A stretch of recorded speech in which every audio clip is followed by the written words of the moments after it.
सहायता से तू अपने लोगों पर जाहिर करना चाहता है कि तू कैसा खुदा है।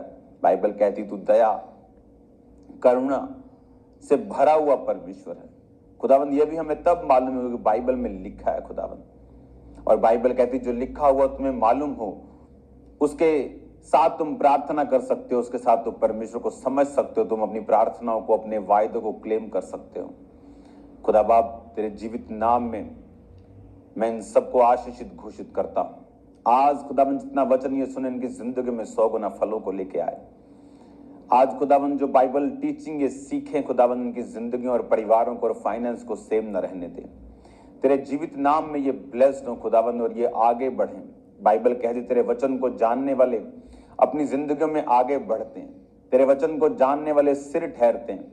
आज तेरे वचन को जानने वाले लोग तेरी आशीष को पाएं खुदावंद, सिर ठहरे आगे बढ़ें यीशु मसीह के पवित्र नाम में। आमीन, आमीन, आमीन। God bless you all. आज इस सुबह, इस दोपहर की मीटिंग में, इस बाइबल टीचिंग में मैं आपका स्वागत करता हूं। हजारों और लाखों मैसेजेस हमने रिसीव किए हैं इस बाइबल टीचिंग के बाद, जो खुदावंद आपको ब्लेस कर रहा है, जो लोग इससे आशीष को पा रहे हैं। तारीफ करो खुदावंद की जोर से, जोर से, जोर से, जोर से। आप ये बात जानते हैं कि इस वचन को शुरू करने का मकसद आपको परमेश्वर के ज्ञान में बढ़ाना, क्योंकि बाइबल में लिखा है कि अपने अपने उद्धार के विषय में काम करते जाओ। अगर एक बार किसी का उद्धार हो गया तो उसे दोबारा उद्धार पाने के लिए कुछ करने की जरूरत नहीं, लेकिन उसने लिखा कि अपने उद्धार के विषय में काम करो। यानी आपको लगातार परमेश्वर के उद्धार के बारे में और आपको वचन के बारे में समझना है, ताकि जो उद्धार आपका हो चुका है उसे आप मेंटेन कर सके अपनी लाइफ में। हालेलुया। आज हम पढ़ेंगे उत्पत्ति 6 बाब, उसकी एक आयत से मैं पढ़ूंगा ताकि आपको समझ आए वचन। फिर जब मनुष्य भूमि के ऊपर बहुत बढ़ने लगे और उनके बेटियां उत्पन्न हुई, तब परमेश्वर के पुत्रों ने मनुष्य की पुत्रियों को देखा कि वो सुंदर हैं, और उन्होंने जिससे चाहा उससे विवाह किया। तब यहोवा ने कहा, मेरा आत्मा मनुष्यों से सदा लौ विवाद ना करता रहेगा, क्योंकि मनुष्य भी शरीर ही है और उसकी आयु 120 वर्ष की होगी। ये उस समय की बात है जब नूह पृथ्वी के ऊपर था। और अगर आप बाइबल की स्टडी को ध्यान से समझते हैं तो नूह की जो टोटल आयु थी वो 950 साल की थी। नूह इस धरती के ऊपर 950 साल जिया। और यहां पर जब ये नूह के जमाने की बात है, जब बाइबल कहती है कि पृथ्वी के ऊपर पाप बहुत बढ़ गया, व्यभिचार बढ़ा, गलत काम बढ़े, लोग परमेश्वर को भूलकर वही काम करने लगे जो आज दुनिया करती है, तो बाइबल कहती है कि परमेश्वर ने, इंसान की उम्र तब 1000 साल थी, 969 साल हाईएस्ट। हनोक मतुशले 969 साल वो जिया। 950, 930, 909, 917, 900 से ऊपर सबकी उम्र होती थी, 900 और 1000 के बीच। लेकिन बाइबल कहती जब परमेश्वर ने इंसान को देखा कि इंसान उस ग्रेस को जो मैंने इसके लिए सोची थी उसको एंजॉय नहीं कर पा रहा, उसको अब्यूज कर रहा है, तो परमेश्वर ने इंसान को घटाया। क्या सीखने के लिए परमेश्वर हमें ये कह रहा है? क्यों परमेश्वर ने ये पद, ये अध्याय, ये वचन बाइबल में लिखा है? कि परमेश्वर ने जब इंसान को बनाया तो एक बहुत बड़े विजन के साथ बनाया। इमेजिन करो, आपका हार्ट, आपकी किडनीज जब ओरिजिनली बनाई गई थी तो उन्हें 950 साल कॉन्टिन्यूस काम करने के लिए बनाया गया था। क्या परफेक्शन का वो परमेश्वर है हमारा, क्या खुदा है हमारा। आज अगर एक एरोप्लेन लेना हो, जहाज लेना हो, तो 300 करोड़ का वो आता है अगर अच्छा लेना हो। जिस जहाजों में आप सफर करते हैं, लंदन तक जाते हैं, आप यूरोप तक जाते हैं, वो 700-800 करोड़ का होता है। उससे बड़े जहाज 1200-1500 करोड़ के होते हैं। और अगर आप उन जहाजों को देखो तो 20 साल के बाद वो भी पुराने लगने लगते हैं। और 30 साल तक आई थिंक वो रिटायर हो जाते सभी तकरीबन कि 2-2 हजार करोड़ की चीजें भी 20-30 साल से ज्यादा नहीं चलती। घर पुराने, डिजाइन पुराने हो जाते हैं। लाखों रुपए के कंप्यूटर, मोबाइल 10-10 हजारों में आ जाते हैं कुछ ही समय के बाद। लेकिन खुदा ने देखो एक ऐसी चीज बनाई जो 950 साल चलती थी। हार्ट, किडनीज, ब्लड, बॉडी का फंक्शन 950 साल। वो ऐसा परमेश्वर था जिसने इंसान को अबंडेंस दी थी, बहुतायत के साथ दिया था। उसके लिए प्लान था, लेकिन जब उसने पाप किया वो प्लान को उसने कमजोर कर दिया, फिनिश कर दिया।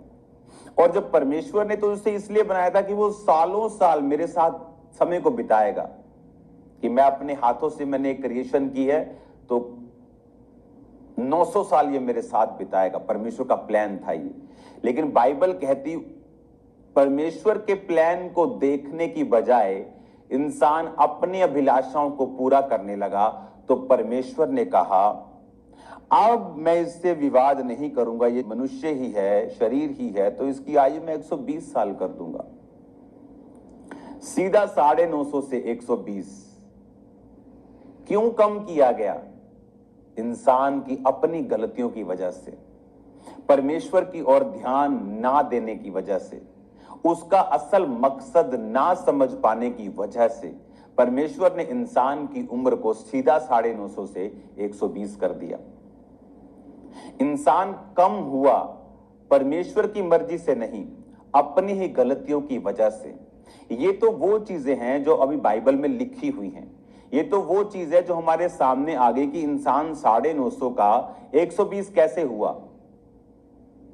तो कुछ चीजें ऐसी हैं जो बाइबल में लिखी नहीं, जो इंसान अपनी जिंदगी में माइनस होते देखता है जब वो अपराध करता है, जब वो परमेश्वर के वचन के खिलाफ चलता है, जब वो अपने शरीर की अभिलाषाओं को पूरा करने का प्रयत्न करता है, जब वो अपने असल मकसद को भूल जाता है कि परमेश्वर का जो असल मकसद था वो मेरे साथ, परमेश्वर के साथ इंसान की सहभागिता करना था, रोज परमेश्वर से मिलना था।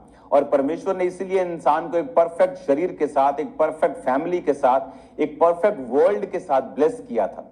लेकिन आज भी आप नहीं जानते कौन कौन सी चीजें परमेश्वर अपने मन में सोचता है कि इसकी मैं कट कर दूंगा, इसको मैं कम कर दूंगा, इसकी ब्लेसिंग को कम कर दूंगा। जब वो आपको फिर से उसी दुनिया में, उसी ब्लू फिल्म्स में, उसी व्यभिचार में, उसी चोरी में, उसी चकारी में, उसी चालाकी में, उसी विरोध में, झगड़े में, क्रोध में मसीह होकर भी अपने आप को पास्टर्स बोलते हैं लोग, संत बोलते हैं, और विरोधी हैं खुदाबंद के लोगों। इमेजिन करो परमेश्वर उनको कहां तक लेके जा सकता है।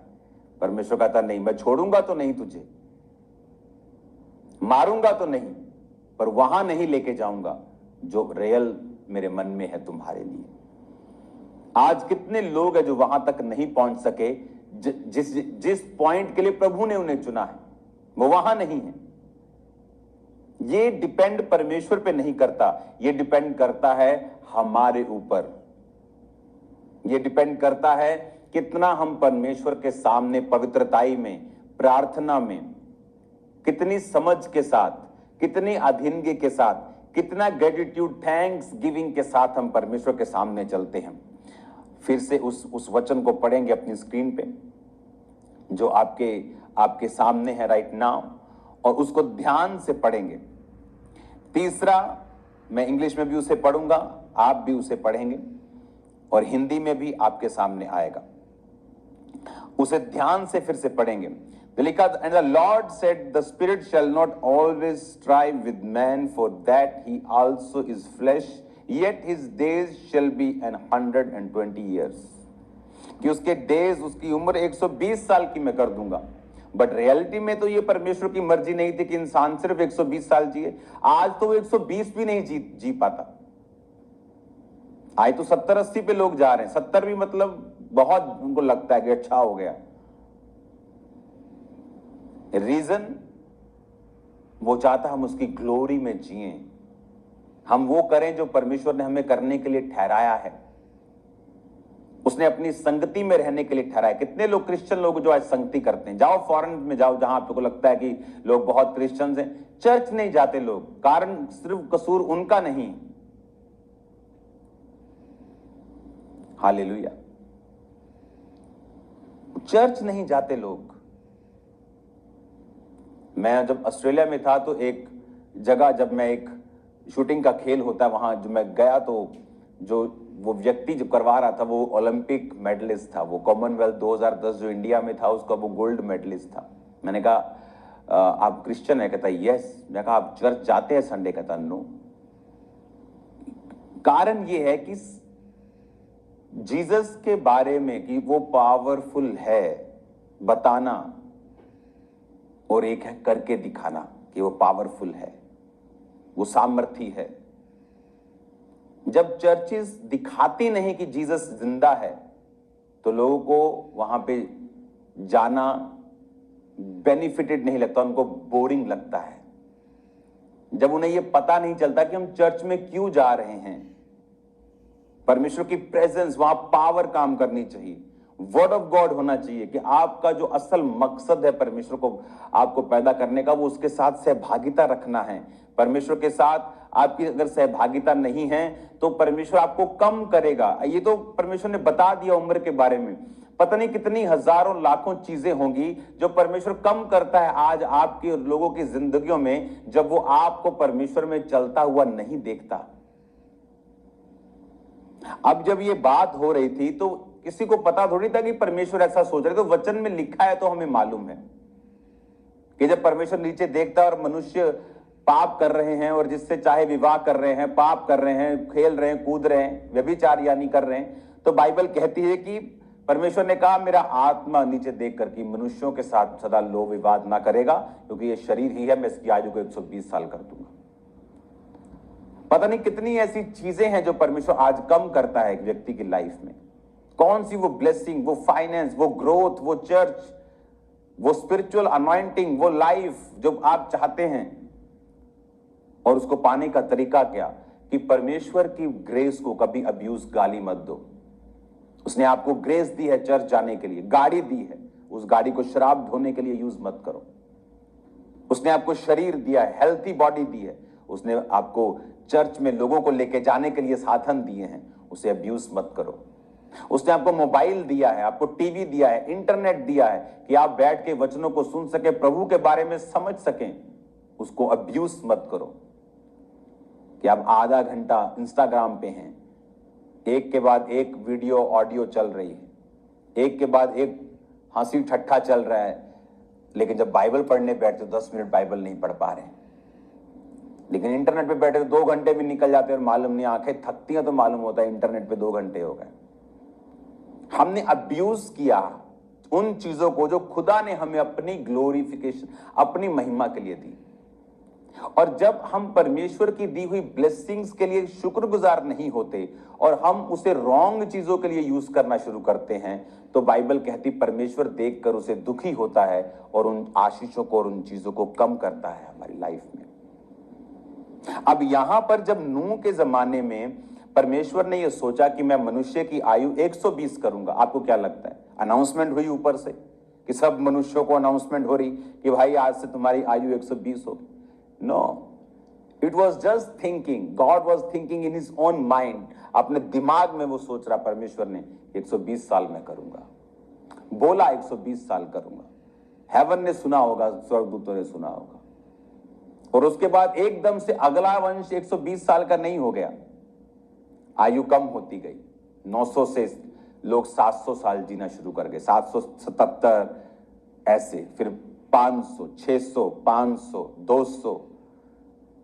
अगर पुरानी थोड़ा पीछे चले जाए तो आपको लोग बोलते थे कि मेरा पढ़ दादा, ग्रेट ग्रेट ग्रेट ग्रैंडफादर वो 185 साल जिया था। कम होते होते 120 परमेश्वर ने कहा ये आएगा, और आज वो दिन आ चुके। परमेश्वर ने आयु को कम किया क्योंकि परमेश्वर चाहता था कि अगर ये ऐसे ही चलेंगे तो नरक के भागी होंगे, तो इनको थोड़ा जीवन दिया जाए ताकि उसमें वे अपने आप को संभाले रखें। और अगर आप परमेश्वर की महिमा को देखना चाहते हैं अपनी लाइफ में, तो जो परमेश्वर ने आपको दिया है वो सेहत उसे उसे उसकी प्रेजेंस में बैठने के लिए इस्तेमाल करें, चर्च में जाने के लिए इस्तेमाल करें। वो पैसा उसने आपको शराब की पार्टियां करने के लिए नहीं दिया है, वो पैसा उसने इसलिए आपको नहीं दिया, और इसीलिए परमेश्वर कम करता है। तो परमेश्वर आपको कम करे इससे बजाय कि जो कुछ खुदा ने दिया है उसे उसके किंगडम के लिए इस्तेमाल किया जाए, उसे चैरिटी के लिए यूज किया जाए, उसे गॉस्पल के लिए, सुसमाचार के लिए, बोने के लिए, चर्च भवनों के लिए इस्तेमाल किया जाए। एक सुसमाचार के लिए दिया गया पैसा कभी व्यर्थ खुदाबंद कभी भूलता नहीं।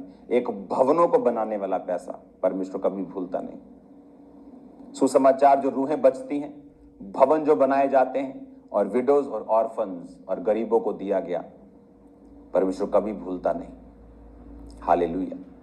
आपका फर्स्ट प्रेफरेंस सुसमाचार है, उसके बाद ऑर्फन्स एंड भवन और वो सब चीजें आती हैं, क्योंकि परमेश्वर ने वो आपको एक मकसद के लिए दिया है। उसने आदम को ऐसी किडनियां, हार्ट और लीवर जो 950 साल चलता था, ऐसे एक मकसद के लिए दिया था कि वो उसके साथ समय को बिताए। जब हम मकसद से भटक गए, परमेश्वर उन चीजों को कम करता गया। आज तौबा करनी है, खुदा बाप से बोलना है, खुदा बाप आज मैं अपने मकसद पर वापस आता हूं, ताकि तुम मुझे कम ना करे, ताकि मुझे बढ़ाए। आमीन। ताकि परमेश्वर आपको कम ना करे, वो आपको बढ़ाए, वो आपको ब्लेस करे, और वो मकसद आपकी जिंदगी में पूरा हो यीशु मसीह के नाम में। आप मेरी बातों को समझ रहे हैं? ये बाइबल टीचिंग आपको सेम नहीं रहने देगी यीशु मसीह के नाम में। आज से जो कुछ भी आपके पास है उसे परमेश्वर में इस्तेमाल करें, उसे परमेश्वर में रखें, और खुदावंद आपको सेम नहीं रहने देगा। वो आपको बरकत देगा, वो आपको बढ़ाएगा, वो आपको कम नहीं करेगा, क्योंकि वो नहीं चाहता। अगर उसने कम करना होता तो वो पहले करता, लेकिन उसका असल मकसद था आपको 950 साल देना। इंसान अपनी गलतियों से कम होता गया, और आज भी पता नहीं कहां कहां वो कम होगा। उस समय लोगों को अनाउंसमेंट थोड़ी हुई होगी, लेकिन खुदा ने सोच लिया था, फिर वो होता गया। पता नहीं खुदा क्या सोचता है। दाऊद ने जब पाप किया, खुदा ने कहा मैं तो ये सोच के बैठा था मैं तुझे और बहुत कुछ दूंगा। पता नहीं इतना पाने के बाद भी और था परमेश्वर के दिमाग में। वो था नहीं, अब नहीं, बस तूने पचाया नहीं। आपका बच्चा जब आप उसे बेस्ट देसी घी देते हैं, आप बेस्ट परांठी, बेस्ट, लेकिन उसका पेट खराब हो जाए, आप दोबारा उसे वो नहीं देते शाम को। आपको मालूम है पचा नहीं सका। उसकी सेहत के लिए अच्छा था, लेकिन उसको डाइजेस्ट नहीं हुआ। वो आपको वो चीजें नहीं देगा जो आपको पहले डाइजेस्ट नहीं हुई। वो आपको खिचड़ी पे लेके आएगा, फिर कभी देगा आपको, फिर देखेगा आपने पचाया कि नहीं पचाया। गॉड को ऐसा मौका ना दें। पाचन शक्ति मजबूत रखें, खुदाबंद में बढ़ते जाएं, और अपने ब्लेसिंग्स को, अपने शरीर को, अपनी तंदुरुस्तियों को खुदाबंद की महिमा के लिए इस्तेमाल करें। मेरा बिलीव है ये वचन आपको सेम नहीं रखेगा। कॉपी और पेन आपको हमेशा साथ रखना है, ताकि आप वचनों को नोट कर सके, टीचिंग को, और रोज का जो आपको होमवर्क मिलता है 1 साल का बाइबल कोर्स, ताकि वो आप जब अपनी स्क्रीन पे देखेंगे अभी प्रार्थना के बाद, तो वो भी आपके नोट करेंगे और उसको पढ़ेंगे। और मेरा बिलीव है जो कल आपको होमवर्क मिला था आपने वो पढ़ लिया। और अगर आपने कल वाली जो होमवर्क नहीं पढ़ा तो आप उसे पढ़ लेना, और नालायक बच्चे नहीं बनना। God bless you all. आप सेम नहीं हैं यीशु मसीह के सामर्थी नाम में, आप ब्लेस्ड हैं यीशु के नाम में। और मेरा बिलीव है कि आप इस बाइबल टीचिंग से और 1 साल के इस बाइबल की स्टडी जो कंप्लीट आप पढ़ लेंगे, आप इन दोनों चीजों से आशीषित होंगे। याद रखो, शाम को प्रेयर माउंटेन में आना, अकेले नहीं आना। मैं कहता हूं पौलुस जिंदा होता तो ऑनलाइन होता, अभी भी। तो लोगों को भेजो, लिंक को शेयर करो और लोगों को बताओ। 10, 20, 30 लोगों को शेयर करो। फालतू चीजें हम शेयर करते हैं, लेकिन वचन को नहीं, सुसमाचार को नहीं। आप सेवा करेंगे, खुदावंद आपको आदर देगा। जब खुदा आदर करेगा तो कैसा करेगा? प्रधानमंत्री जब बुलाता है खाने पे आदर करता है, आप वाह वाह वाह, पूरी दुनिया में आपकी वाहवाही होती। खुदा जब आपका आदर करेगा, सोचो किस रीति से करेगा। शाम को मिलते हैं खुदावंद की प्रेजेंस में। शेयर करो, लोगों को बताओ, आज शाम को प्रेयर माउंटेन पे फिक्स 8 बजे मिलना है। आप सेम नहीं, अपनी आंखों को बंद करो, अपने हाथों को उठाओ। बता, तेरा वचन की जिंदगी में 100 गुना फलों को लेके आए। अंधकार की शक्तियां वचनों को चुरा ना सके। जब शाम की प्रार्थना के पहाड़ की प्रार्थना में ये बैठे, तेरा वचन, तेरी प्रार्थना, तेरी फायर इन्हें हील करे खुदावंद। तेरा आत्मा जुम्बिश के साथ इनकी जिंदगी में कार्य करे, तेरी मर्जी इनकी जिंदगी में पूरी हो। प्रभु यीशु मसीह के सामर्थी नाम में हम मांगते हैं, आमीन आमीन। God bless you all. Bye bye सबको।